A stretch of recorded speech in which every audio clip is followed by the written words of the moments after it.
Bom, gente, então deu 10h15, tá? Vamos começar a aula. Bom dia a todos. A gravação já está iniciada. Segue então o link da chamada para vocês, tá bom? Lembrem de preencher. Lembrem do horário, tá? Tem gente preenchendo bem depois, só vale o que for preenchido até as 11h15, tá? Hoje, então, nossa terceira aula sobre números complexos. Eu só estava melhorando o zoom. Eu deixei uma gravação para vocês, gente, tá? Sobre divisão de números complexos, conjugado, tá? Então, assistam lá, tá? Eu vou deixar uma outra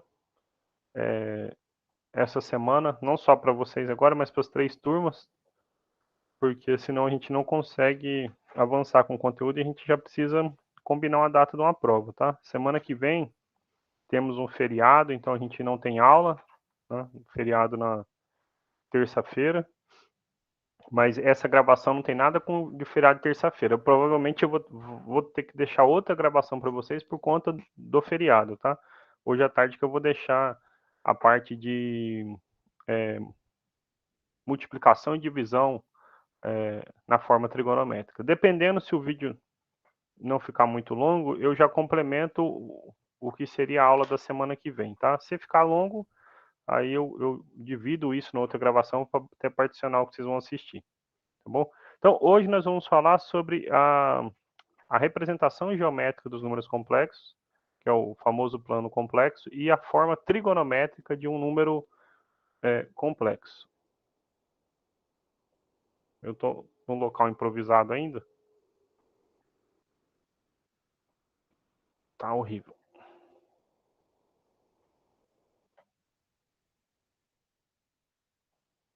Acho que melhorou. Então, nós vamos falar sobre a representação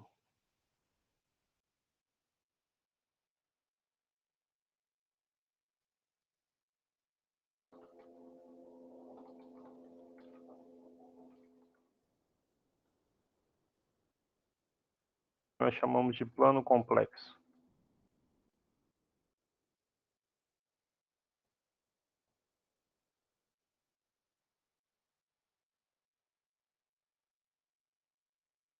Agora vai ficar melhorzinho para vocês verem.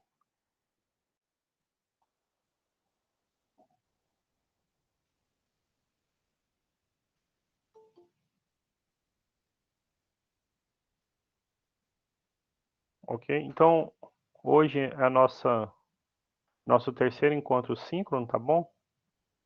É a aula 3 do terceiro bimestre.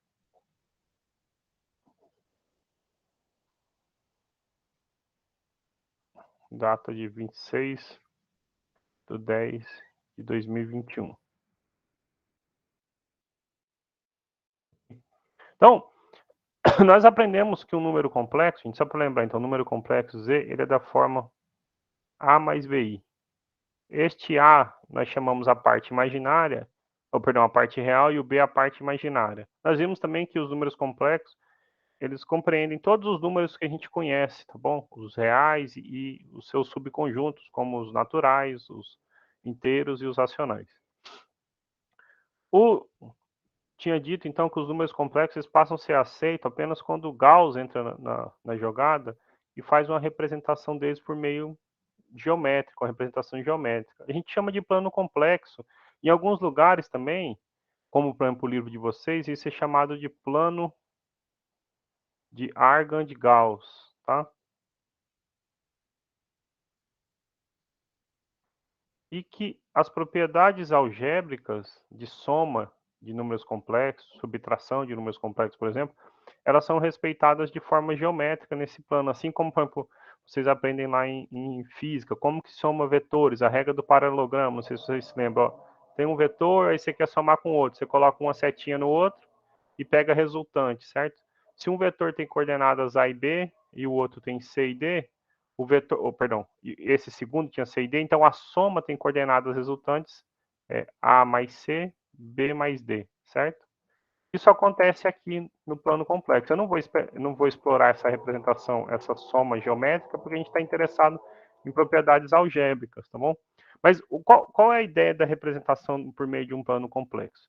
Então, eu vou até pôr a tela aqui para a gente um pouquinho, nesse momento, na forma de gráfico, e a gente vai fazer a representação num plano mesmo. A ideia do plano complexo, gente, ela segue totalmente a do plano cartesiano que a gente conhece, por exemplo, que vocês revisarem em geometria analítica, certo? Com o professor Alan. Nós temos dois eixos que são perpendiculares, ok? Então nós temos dois eixos, eu fiz aqui perpendiculares, tá? Estou usando o quadradinho como base. Um eixo nós vamos chamar de eixo real, ou seja, onde nós vamos representar a parte real do nosso número complexo. De modo abreviado, a gente chama só de RE, real, tá bom? E o eixo que faz lá no plano cartesiano o papel do eixo Y, aqui nós vamos chamar de eixo imaginário. Ou, de maneira abreviada, em geral a gente escreve só IM, tá bom? De imaginário. Então, esses eixos são perpendiculares, tá? Então, são eixos que formam entre si um ângulo de 90 graus, e a interseção deles é a origem do nosso plano. No nosso plano, em vez de chamar de plano cartesiano, a gente chama de plano complexo, tá bom? E como que a gente representa um número complexo aqui dentro? A gente representa simplesmente associando a um número complexo um ponto com duas coordenadas. Uma coordenada A, que é a parte real, e uma coordenada B, que é a imaginária. Então, né, o número era A mais BI, a gente representa ele aqui dentro. Então, digamos que o A estivesse aqui e o B aqui, certo? Então, pronto, nós temos a representação geométrica de um número complexo. Simplesmente é isso. Então, digamos que está aqui P é AB, ok? Esse AB a gente chama a imagem do número complexo no plano cartesiano. Alguns livros gostam de enfeitar, né? E aí, como o livro de vocês, por exemplo, alguns exercícios de vestibular, chamam isso aqui de afixo, tá bom? Então, se você estiver resolvendo algum exercício e falou de afixo, ele está simplesmente falando da imagem do número complexo no plano complexo, tá bom? Esses eixos, gente, eles seguem as mesmas lógicas que a gente conhece do plano cartesiano. Então, por exemplo, a orientação é a mesma, a contagem de quadrantes é a mesma. Então, esse quadrante que eu estou fazendo a setinha aqui agora é o primeiro quadrante, a gente conta sempre no sentido anti-horário. Segundo quadrante, terceiro, quarto quadrante. A orientação é a mesma, tá bom? Então, por exemplo, a direita de zero, o eixo real é positivo, e a esquerda, então, consequentemente, negativo, tá bom? Acima da origem, o eixo imaginário, você representa a parte positiva, e abaixo, a parte negativa, tá bom? Então, é simplesmente isso. Aqui dentro aparece uma outra noção que é importante para a gente, que é a do módulo de um número complexo. Então, eu vou mantendo o quadriculado, porque eu vou fazer o desenho, mas eu vou deixar escrito aqui, tá bom? O que é o módulo? O módulo do número complexo faz alusão ao que a gente conheceu de módulo de números reais, módulo de vetores. É simplesmente o tamanho, a distância da origem até o afixo, ou seja, até a representação, a imagem do nosso número complexo no plano complexo. Então, o módulo, por exemplo, do número complexo z apresentado aqui é o tamanho dessa setinha de verde, ou seja, a distância, né, do ponto P até a origem, tá? Então, o módulo de um número complexo z, nós vamos denotar por z com a barrinha, tá? Ele é calculado como a distância, e você pode pensar então no comprimento, tamanho, tá bom?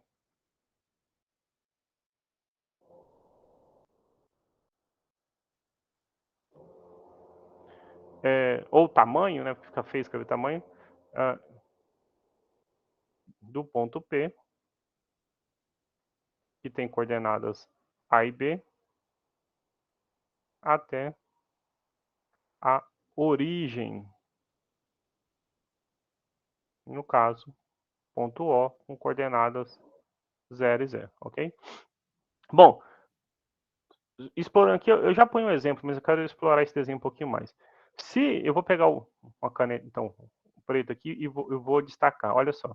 Se eu pegar e grifar bem esse triângulo, tá bom? Então, o triângulo O, E, A, tá? Vou chamar esse ponto de A. Nós temos um triângulo retângulo, certo? Um triângulo retângulo, onde nós sabemos a medida dos catetos. Um cateto mede A e o outro mede B. Então a gente consegue achar qual é o módulo em função das coordenadas do ponto, certo? Então eu vou desenhar esse triângulo aqui embaixo para ficar melhor nossa vida.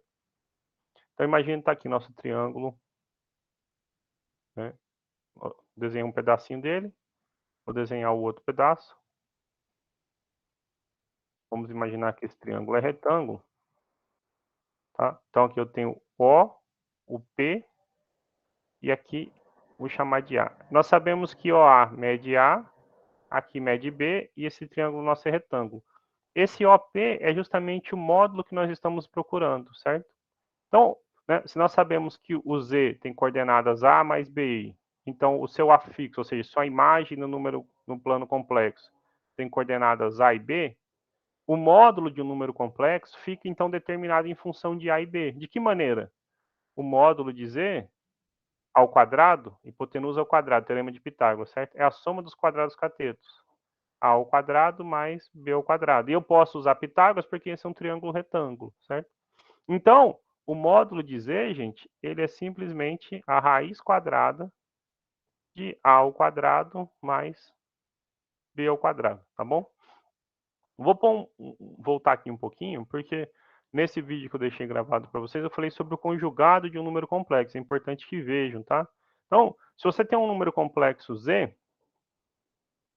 se você tem um número complexo, vou pôr como observação, tá bom? Se você tem um número complexo Z, A mais BI, o conjugado dele é o Z com a barrinha em cima. É só trocar o sinal da parte imaginária. É A menos BI, ok? Nós vimos a multiplicação e no vídeo que eu deixei gravado para vocês, observa o seguinte, que quando eu multiplico Z pelo seu conjugado, isto dá A ao quadrado mais B ao quadrado, certo? A gente conhece, então, a fatoração para A ao quadrado mais B ao quadrado, que é fazer A mais BI vezes A menos BI, tá? Isso ficou gravado para vocês. Mas, se a gente olha aqui, parece muito com o módulo, né? Só está faltando o quadrado. Então, na verdade, o que a gente tem é o seguinte, a gente pode escrever, né? A gente pode escrever o seguinte, o módulo de Z, ele é a raiz quadrada, se você precisar, às vezes depende de cada exercício, é uma informação diferente, né? De Z vezes o conjugado de Z. Ou combinações disso, né? Sei lá, o módulo de Z ao quadrado é Z vezes o conjugado de Z, coisas desse tipo, tá bom? Tá? Uma observação importante é que é o seguinte, gente, né? Antes de eu passar exemplo. Como o módulo é uma distância, tá bom? O módulo é sempre um número real positivo, tá bom? Então, o módulo de Z, vou pôr para observação, sei lá, observação 1, tá? Observação 1. Vou quebrar a página, tá? Vou deixar quadriculado porque eu vou fazer algum exemplo aqui agora, tá? Observação 2. É que o módulo de Z é sempre um número real positivo. Eu estou dizendo que isso é sempre um número maior ou igual a zero. A gente nunca fala de distância negativa, tá bom? Isso vai fazer sentido, por exemplo, quando nós vamos falar sobre radiciação na forma trigonométrica. A gente vai ver a forma trigonométrica já já. E aí vocês vão ver, então, que o módulo é uma coisa importante. E quando a gente vai falando de radiciação, ou seja, extrair raízes, a gente sempre opta. Ah, professor, está aparecendo mais ou menos. Não, nunca é mais ou menos. O módulo é sempre algo positivo, tá bom? Vamos ver então aqui, rapidinho, um exemplo, só para isso ficar claro. É o seguinte, então, imagina assim o seguinte. Eu vou pegar um número complexo, Z1, por exemplo, 2 mais 3i, sei lá, um Z2, 1 menos i, um Z3, sei lá, meio, meio, menos 2i, e um Z4,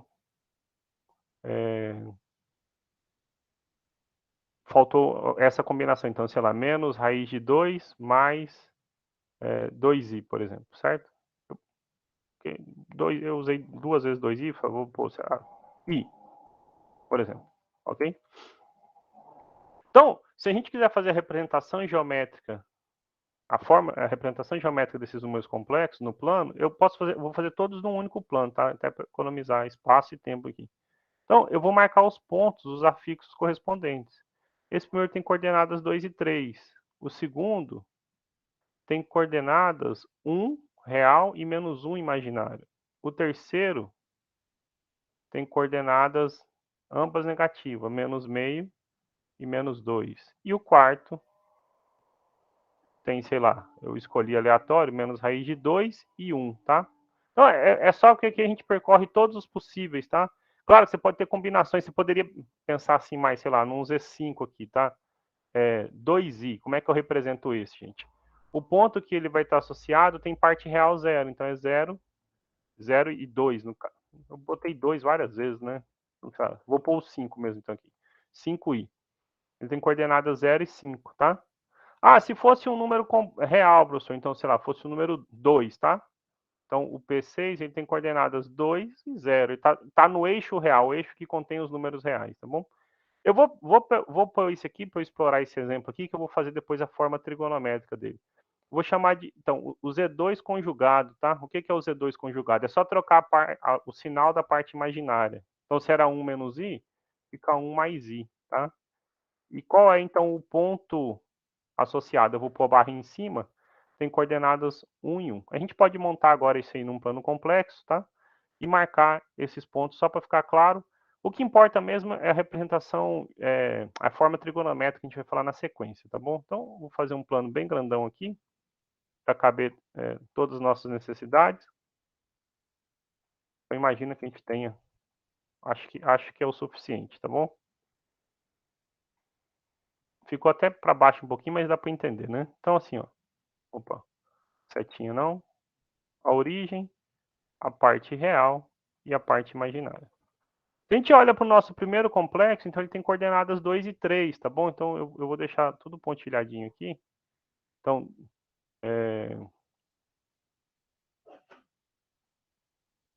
vou marcar cada duas unidades. 1, 2, 3, 4, 5, acho que é o suficiente. 6. 1, 2, 3, 4, 5, 6. 1, 2, 3, 4, 5, 6. 1, 2, 3, 4, 5, 6. Acho que vai ser o suficiente, tá bom? Então, o primeiro, por exemplo, tem coordenadas 2 e 3, né? Então, 2 e 3, eu vou pontilhar agora, vou pegar a setinha. Então, eu pego 2 e 3. Então, aqui mais ou menos, né? Então, tá lá. O primeiro tem coordenadas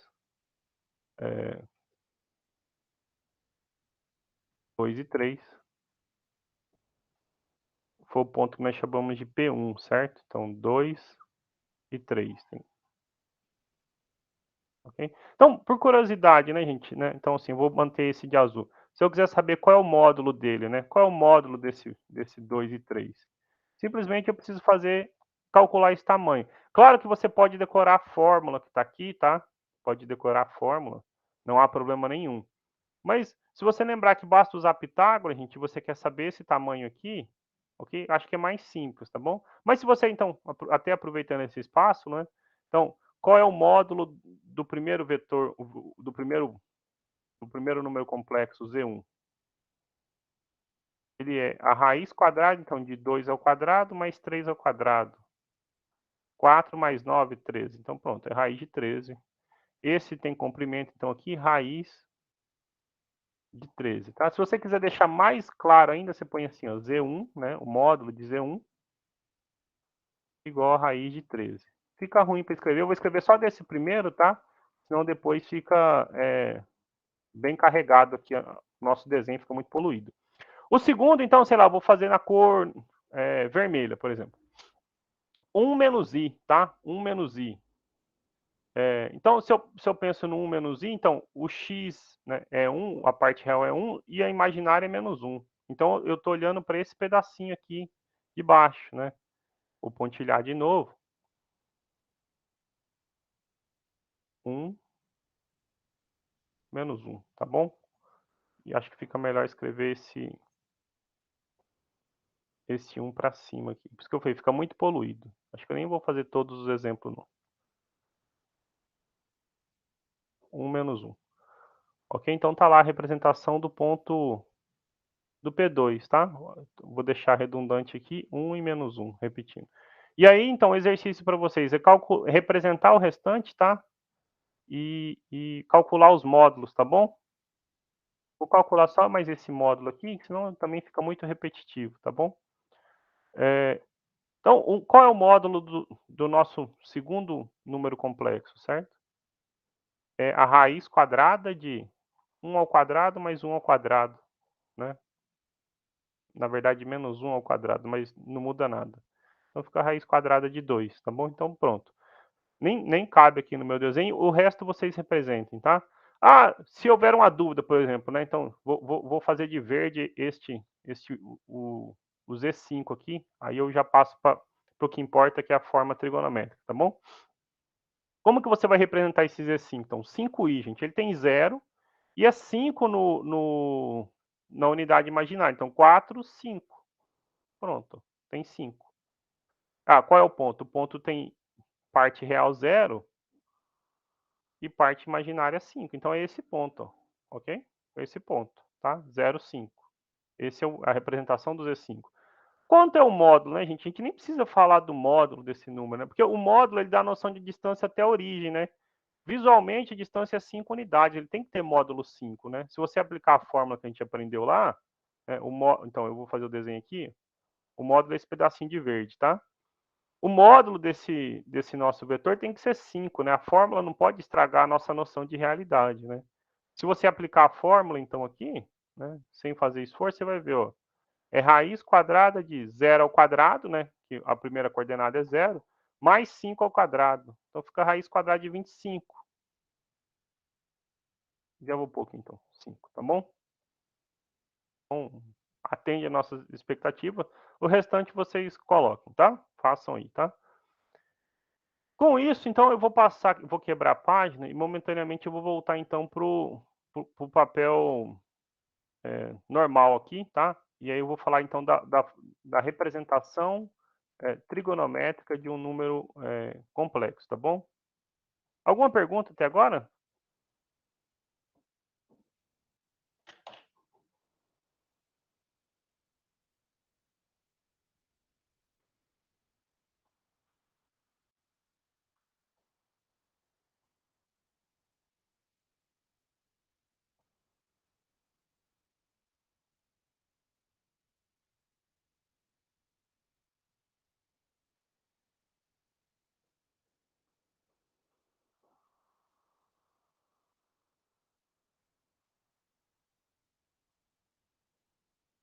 Então nós vamos falar sobre as coordenadas polares, tá bom? A forma trigonométrica de um número complexo.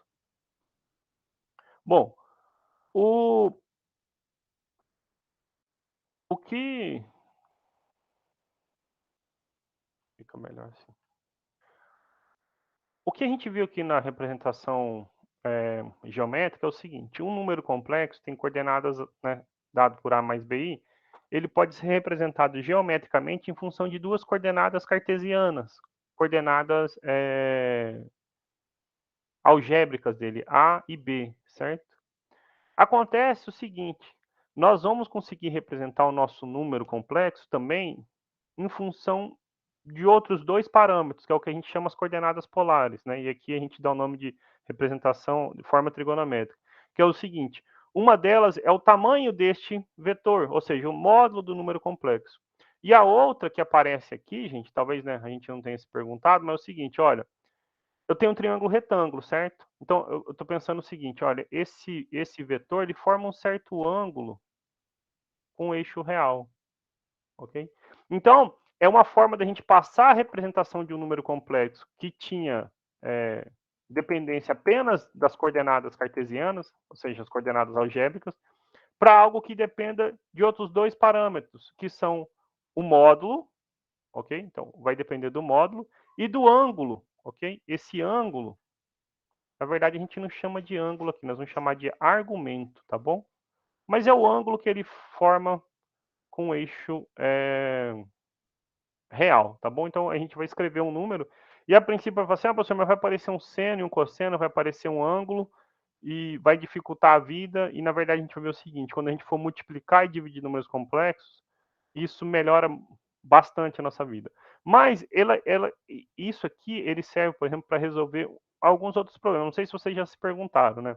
Então eu vou mostrar alguns exemplos para vocês aqui antes de falar dessa forma trigonométrica. Imagina que eu tivesse a equação x² menos 1 igual a zero. Se eu quiser resolver esse problema, eu passo 1 para o lado de lá. Então fica o seguinte, olha, né? Então x é mais ou menos a raiz de 1, ou seja, mais ou menos 1. Achamos duas respostas, né? Se fosse x³ menos 1 igual a zero. Um erro que é muito comum a gente fazer é o seguinte, olha, a gente fala assim, olha, professor, então x³ é 1, então x é a raiz cúbica de 1, portanto a resposta é o número 1, né? Quando, na verdade, a gente está falando de uma equação do terceiro grau. E como eu antecipei para vocês um conteúdo lá na frente, né, ó, de polinômios, essa equação tem 3 raízes. Então tá faltando duas aí, né? Tá faltando duas. Mas essa, se a gente pensar um pouquinho, a gente consegue resolver, né, sem usar esse argumento. Eu falo, professor, não, eu lembro o negócio lá do ensino fundamental, que é a diferença de cubos, produtos notáveis. Então a gente consegue achar três soluções aqui, sendo duas complexas. De que maneira você consegue resolver isso? Você faz o seguinte, olha. Então isso é x menos 1 vezes x² mais x mais 1. Né? Então, se esse produto é zero, é porque essa primeira parte é zero ou esta segunda parte é zero. E a segunda parte, se você calcular o delta, é negativo. Tem né, duas raízes complexas que a gente aprendeu a resolver. Fala, então, professor, resolvi o problema, certo? E se eu passasse agora para esse problema aqui, x² menos 1 igual a zero, né? Se eu passo para x² menos 1 igual a zero, normalmente a gente vai lá e usa o mesmo argumento. Olha, então x é mais ou menos a raiz quarta de 1, então x é mais ou menos 1. Na verdade, você fez o quê? Foi achar duas raízes reais, mas ele tem 4 raízes. E as raízes são, na verdade, o seguinte, gente. Se a gente fatora x² menos 1, elas são x² menos 1 vezes x² mais 1. As raízes de x² menos 1 realmente são mais ou menos 1, que a gente tinha achado. E esse de x² mais 1, a gente já achou as raízes, que são i menos i. Então, nós achamos 4 raízes, certo? Agora, então, cheguei lá onde eu queria. Se eu passo por um problema como esse, x² menos 1 igual a zero, esse problema tem 5 raízes. Só que a gente já não consegue mais usar o mesmo argumento, né? Porque assim as coisas ficam difíceis de se resolver, né? Quando a gente estuda radiciação na forma trigonométrica, a gente consegue achar 5 raízes complexas desse problema. Então, não vai ser só raiz quinta do número 1, tá? Que é o número 1. Essa é a única raiz real. Ele tem outras 4 complexas. E a gente consegue, então, extrair a raiz quinta da unidade, ou seja, tirar a raiz quinta do número 1. Eu fiz para o número 1, que é mais simples de fatorar, mas se fosse, na verdade, um número A, um número B, e qualquer que fosse a potência, a raiz de vigésima, trigésima, a gente consegue resolver. Então, a gente aprende a tirar a raiz de números complexos. E a gente vai aprender o seguinte, mais ainda. Essas raízes, elas formam uma figura, um polígono regular, e a quantidade de lados desse polígono, ela é referente ao grau. Então, por exemplo, quando o grau tipo, de 3 para cima, né, nós temos que essas três raízes dessa segunda equação, que eu estou passando a setinha agora, formam um triângulo equilátero, né, no plano complexo. E a gente consegue, por meio de geometria, que vocês viram lá com o Alan, como achar a área desse polígono. A do grau 4 vai formar um quadrado, a de grau 5 vai formar um pentágono regular. E a gente consegue achar a área, né, como está disposta a área. Tem problemas de vestibulares que passam isso, tá bom? Então, a gente vai caminhar nessa direção. Por isso que eu falei que talvez eu precisasse gravar um outro vídeo além do que eu vou deixar gravado hoje à tarde para vocês, tá bom? Então, a princípio, embora pareça que a coisa complica mais, na verdade é para facilitar e permitir resolver problemas como esse, tá? Esses aqui, alguns dos problemas que motivam, tá? Então, o que é a forma trigonométrica do número complexo? Vou quebrar a página de novo, porque eu quero quadricular ela, tá? O seguinte, nós vimos a representação geométrica. Olha, se eu tenho Z, o número A mais BI, então ele tem uma representação, tem uma imagem no plano complexo que os livros insistem em chamar de afixo. AB, tá bom? E aí a gente aprende, então, a fazer a representação deste número complexo, né? A forma geométrica, certo? Então, parte real, parte imaginária. Só para facilitar nossas ideias, então imagina que o A e o B estão ambos no positivo, tá? Mas a gente viu lá no nosso exemplo ali atrás que eles não precisam estar só no positivo, eles podem estar em qualquer lugar do eixo, tá? É só para facilitar a ideia, ilustrar, fica melhor. Então tá aqui a representação. Tá o nosso ponto P, coordenadas A e B. E nós vimos o tal do módulo, né? Ó, o módulo tá aqui, né? Opa, desculpa. O módulo, então, partindo da origem. Pronto, tá o módulo. Vou pôr origem. Esse é o módulo. Bom, vocês estudaram geometria analítica, por exemplo, retas, equações de retas, coisas desse tipo. Nós vimos como que a gente determina, a gente pode pensar o segmento OP como um segmento de uma reta, um pedaço de uma reta, certo? A gente viu como a gente determina o ângulo que uma reta forma com o eixo X, o eixo horizontal, né? A gente calcula como? Você sempre parte no sentido anti-horário, gente, né? Parte do eixo X, anda no sentido anti-horário até encostar no vetor, ok? Até encostar no seu segmento de reta. Aqui pra gente é a mesma, a definição de geometria não pode mudar, certo? Então a gente parte do eixo real, anda no sentido anti-horário até encostar no vetorzinho. Eu estou falando isso porque quando a gente põe esse desenho aqui, a gente divide em relação ao eixo real, o eixo X, a gente divide o nosso mundo em dois ângulos. Um, que é esse primeiro que eu marquei, que é o menor, né, digamos assim, o menor visualmente, e o segundo é esse outro pedaço complementar aqui, né, ok? Então, para não haver ambiguidade, de qual ângulo que o senhor está falando, professor? É do de vermelho ou de verde? A gente sempre fala do de vermelho, tá bom?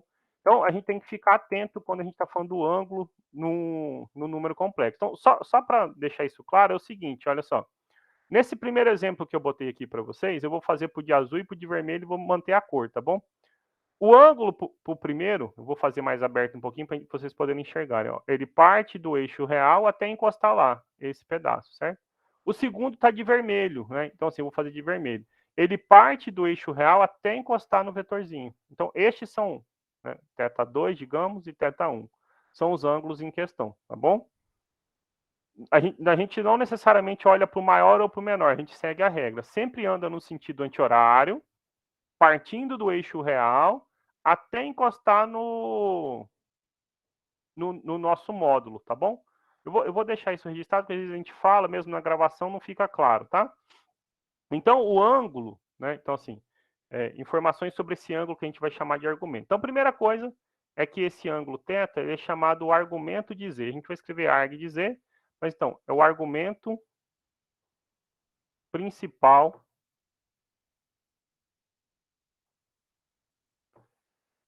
dizer. E por que principal? Porque justamente ele tem um segundo argumento, que é esse outro pedaço que a gente não quer, tá bom? Ele tem um segundo ângulo, tá? Então, esse é o argumento que a gente denominou de principal. O ângulo é o menor ângulo em questão, tá bom? Para as coisas ficarem condizentes com o que a gente enxerga visualmente. Então, o argumento principal dizer. Então, este ângulo, né, como eu falei, ele é sempre no sentido, você calcula ele sempre no sentido anti-horário, isso é padrão da geometria, tá? Trigonometria também, no sentido anti-horário. Ele é formado em relação ao eixo real.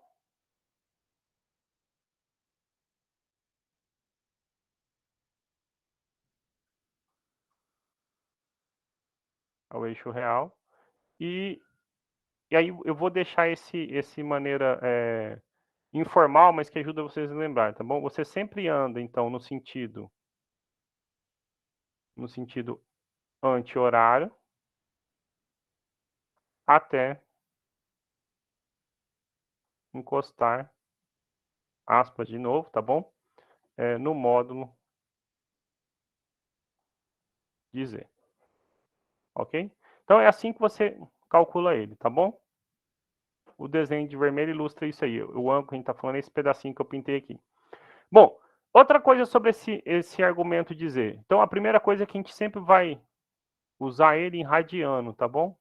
Dificilmente vocês vão ver algum exercício, algo que seja em grau. Então, ele vem em radiano. Por vir em radiano, a sua representação, então, depende do π. A gente não põe a bolinha do grau, então é entre 0, podendo ser 0, e 2π, ok? Por que não 2π e 0? Porque, na verdade, é o seguinte, quando você faz 2π, você fechou uma volta. Aí você poderia ter duas respostas possíveis, ficar na dúvida, esse ângulo é 0 ou 360? Então você diz, olha, não há redundância, né? Se você está na dúvida, lá é porque, na verdade, é o zero, tá? Por exemplo, números que estão no eixo real, se eles são positivos, tem ângulo zero, né? Se eles são negativos, eles têm ângulo 180, tá bom? Números que estão sobre o eixo imaginário tem ângulo, né? Se for positivo, tem ângulo 90, se for negativo, ângulo 270. Mas estão sempre entre 0 e 2π. Uma ajuda para vocês lembrarem é o seguinte, né? Existe uma relação de equivalência, né? Entre π e 180 graus, né? Π radiano vale 180 graus. Então, na verdade, nós estamos dizendo o seguinte, né? Ó, o ângulo está sempre entre 0 e 360, podendo ser 0 e não podendo ser 360, tá bom? Bom, com isso em mãos, a gente consegue fazer o que a gente chama de representação trigonométrica, a forma trigonométrica do número complexo. É o seguinte, eu vou pegar esse triângulo que está aqui, que é um triângulo retângulo, gente, e vou desenhar só o triângulo aqui embaixo para vocês visualizarem o que eu vou falar agora, tá? Então, nós tínhamos lá o nosso triângulo, tá lá o triângulo. Pronto, o triângulo está aí. Então, origem, o ponto P, eu vou chamar de A, tá? 90 graus, o nosso ângulo θ em questão. AP, gente, é o tamanho do eixo Y, ó, mede B. Um cateto mede B. O outro cateto mede A, é o tamanho do eixo X. E aqui é o módulo, que a gente sabe calcular em função de A e B, certo? O que a gente sabe da trigonometria? Nós sabemos o seguinte, olha, o seno do ângulo θ é o cateto oposto, B, sobre a hipotenusa, módulo. E o cosseno do ângulo θ é o adjacente A sobre o módulo, ok? Então, se você lembrar o seguinte, olha, Z é A mais BI, agora nós podemos trocar tanto o A e o B, deixando ele depender só do ângulo e do módulo. De que maneira? Olha, o B, se eu passo o módulo multiplicando, é módulo de Z vezes seno. E o A? O A é módulo de Z vezes o cosseno. Ok? Então, módulo, módulo. Então, se eu venho e faço essa substituição, fica o seguinte, ó, A, módulo de Z, vezes o cosseno do ângulo. Mais B, B é quem? Eu vou pôr o I na frente, tá? Para não fazer bagunça, mas o B é módulo de Z vezes o seno. Então, se você observa que o módulo é um fator comum, a gente tem o seguinte, olha, você pode escrever o Z, então, como sendo módulo, coloquei em evidência, cosseno do ângulo, mais I seno do ângulo, ok? E isto é o que a gente chama de forma trigonométrica de um número complexo, tá bom? Sempre lembrando, gente, importantíssimo, tá bom? Isso aqui, o ângulo sempre entre 0 e 2π. Quando a gente fizer essa representação, eu vou fazer um exemplo com vocês agora antes da gente fechar a aula. Se der tempo, 2 exemplos, tá? Deixa eu ver, você não vai calcular o valor do cosseno nem o do seno, você vai deixar lá em função do ângulo, tá bom? É só uma outra maneira de escrever o mesmo número, tá bom? E isso, então, só para ficar bem registradinho, é o que a gente chama a forma trigonométrica do número complexo, tá bom? Qual o número complexo? Esse aqui em específico, tá? Agora a gente vai fazer um exemplo, tá? Os exemplos sempre ajudam. Então, exemplos. Vou pôr exemplos que, se der tempo, eu faço mais de um, senão a gente para no primeiro. Então, o primeiro, olha só. Imagina, vou começar com um bem simplesinho. 1 mais i, né? Qual é a forma trigonométrica desse número complexo 1 mais i, né? Esse até é o baseado, esperado no que a gente acabou de fazer para trás, tá? Então, você faz a representação geométrica dele, gente, ó. Bem simplesinho. Eixo real, eixo imaginário. Eu vou contar 3 quadradinhos para ser 1. Então, 1 e 1, né? Porque o ponto P associado tem coordenadas 1 e 1, ok? Vou pontilhar aqui, vou mandar fazer a retinha. Olha, temos lá o nosso ponto P. A vantagem desse é que a gente sabe que o módulo dá raiz de 2. Tá? Então, temos o ponto P, coordenadas 1 e 1. A origem. Vamos pôr o módulo aqui, certo? Vamos fazer alguns comentários, tá? O que a gente conhece da nossa prática, do nosso dia a dia, ele não se altera aqui, tá bom? Então, tudo que a gente conhece vale. Eu tenho aqui dentro um quadrado, gente, de lado 1. esse OP é a diagonal de um quadrado, então tem que valer raiz de 2, é o módulo, tá bom? Se você aplica a formulazinha que a gente conhece, olha só, é o módulo de Z ao quadrado, é um cateto ao quadrado mais o outro. Então, o módulo de Z é a raiz de 2. Então, não pode fugir do que a gente já conhecia, certo? Mais do que isso, a diagonal de um quadrado, gente, se o quadrado tem os 4 ângulos internos igual a 90, a diagonal é uma bissetriz, ela divide esse ângulo aqui ao meio, né? Então, se aqui tudo era 90, ficou metade de um lado e metade do outro. Então, esse ângulo que a gente vai procurar, na verdade, né, nesse exemplo específico, eu escolhi ele bom para começar por ele, nem sempre é assim, tá? Em geral, a gente vai ter que conhecer aqueles ângulos tabelados de 30, 45, 60. É um ângulo de 45 graus, tá? Então, assim, quando a gente fizer a nossa dedução, o ângulo tem que dar de 45 graus e a gente só escreve ele depois em radiano, tá? Então, essa observação. Como que eu vou descobrir isso na prática, então, que esse ângulo tem que dar, né? Ó, professor, por que vai dar o ângulo de 45 graus? É o seguinte, o seno de θ, né, é cateto oposto, que mede 1 sobre a hipotenusa, que é raiz de 2. E o cosseno de θ? É o cateto adjacente, que é 1 sobre a hipotenusa, que é raiz de 2. E aí a gente faz o quê? Racionaliza, ficar mais bonito a gente poder lembrar isso, tá bom?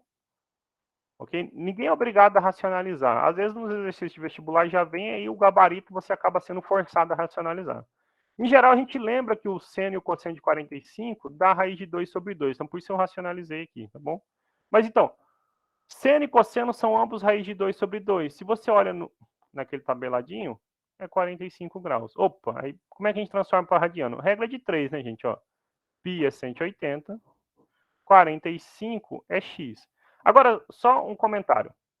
Metade de 90, metade de 180 é 90. Então, π sobre 2 é 90. Metade de 90 é 45. Então, se eu divido por 2 de novo, π sobre 4, isso dá 45 graus, tá bom? Outra opção é fazer a regrinha de 3. Então, você multiplica cruzado aí, ó. 180x é 45π. Passo 180 dividindo. Aí 180 divide por 45 dá exatamente 4. Então, fica π sobre 4, tá bom? Então, em radiano, isso aqui, o θ é π sobre 4 e é menor do que 360, não tem problema, certo? Então, qual é a forma trigonométrica? Ó, o nosso número z, ele é módulo, e o módulo vale raiz de 2, cosseno de π sobre 4, mais i seno de π sobre 4, ok? Então, pronto, escrita a forma trigonométrica desse número complexo, tá bom? Eu tenho 2 minutos, eu vou deixar armado o problema, a gente não vai dar tempo de resolver, senão extrapola, mas pelo menos serve de inspiração para vocês, lá no exemplo B aí, tá? Exemplo B, então, o seguinte, por exemplo, o que aconteceria se eu pegasse vou chamar de W, tá? Porque, professor, sempre dizendo, um número complexo pode ser um W, assim, não tem problema, tá? O importante é ele ter uma parte real e uma parte imaginária. Então, digamos, 1 menos i raiz de 3, por exemplo, 1 menos i raiz de 3, tá?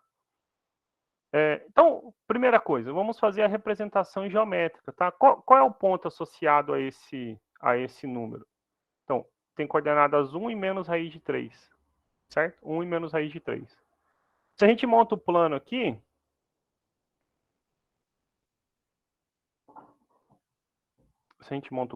então eu tenho assim, parte real, parte imaginária. Então, eu vou pegar aqui, gente, aproximado, como 3 quadradinhs, tá bom? Raiz de 3 é 1,7, quase 2, tá? Então, se eu peguei 3 dá 1, eu vou pegar aqui mais 2 quadradinhos, aproximado menos raiz de 3, tá bom? Então, nós temos aqui, ó, o nosso ponto P. 1 menos raiz de 3. O módulo, gente, eu não vou calcular que não vai dar tempo, é para vocês, eu vou deixar só armado, tá? Ó, tá aqui, o módulo é esse vetorzinho, esse tamanhozinho. Qual vai ser o ângulo que vocês estão procurando, gente? Ó, é um ângulo que faz tudo isso aqui, ó. Ok? Esse é o ângulo que vocês estão procurando, tá? O que a gente sabe só de olhar para esse desenho? Olha só. O primeiro quadrante é 90, 180, 270. É um ângulo maior que 270, tá bom? É um ângulo maior que 270. Como que vocês vão ter a pista para montar esse ângulo, né? Para eu poder finalizar a aula? É só você lembrar o seguinte, olha. O seno e o cosseno de θ, eles respeitam as regrinhas. Olha só. até voltar para vocês verem. O seno, ele é parte imaginária, B, sobre o módulo. A parte imaginária é menos raiz de 3 sobre o módulo, que é para vocês calcularem. E a parte real é 1 sobre o módulo. Eu já ia pôr até a resposta aqui, desculpa. 1 sobre o módulo. Vocês vão ver, então, assim, só de curiosidade, deixar anotado para vocês fazerem conta, o módulo dá 2, tá? Então, fica menos raiz de 3 sobre 2,5, tá? Esse é um correspondente do 60 lá no terceiro quadrante. Então, vocês vão ver que o ângulo é um ângulo de 300 graus, ok? Então, é 2π menos π sobre 3. Então, se eu não me engano, isso em radiano, 2π menos π sobre 3 é 6, 5π sobre 6. Não, perdão, 11π sobre 6. Estava fazendo a conta de cabeça errada. O ângulo é 11π sobre 6, tá bom? Então, já dei qual é o módulo e dei qual é o ângulo, tá? O trabalho de vocês é fazer essas continhas e verificar isso, tá bom? Aí precisa lembrar um pouquinho de trigonometria. Com isso, gente, eu encerro a aula de hoje. Vou voltar aí na sala. Passei 1 minuto, perdão para vocês. Estou de volta aqui na sala. Vou mandar o link da chamada de novo. E vou deixar gravado como que a gente faz multiplicação e divisão na forma trigonométrica e deixo exemplos, tá bom? Possivelmente eu passo também radiciação. Se não ficar muito longo, eu passo radiciação. Se eu passar radiciação, então a gente fecha complexo e faz na próxima aula uma revisão. Se não, na próxima aula a gente faz radiciação e aí a gente combina a data da prova. Alguma pergunta, algum comentário, alguma sugestão?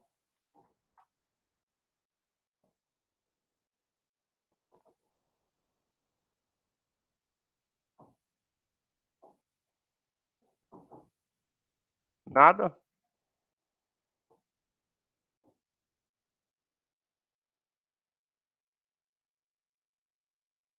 Bom, gente, se ninguém tem nada a comentar, eu agradeço. Eu reforço, vejam o vídeo que ficou gravado da semana passada, tá bom? Não deixe acumular dúvida, tentem resolver os exercícios, que na próxima aula a gente já vai combinar uma prova, tá? A próxima aula é só dia 9, tá? Vocês têm uma boa folga de mim agora, porque dia 2 é feriado, tá bom? Uma boa semana para todos vocês, um bom feriado e até a próxima. Eu que agradeço vocês. Tchau, gente. Eu vou encerrar a gravação agora.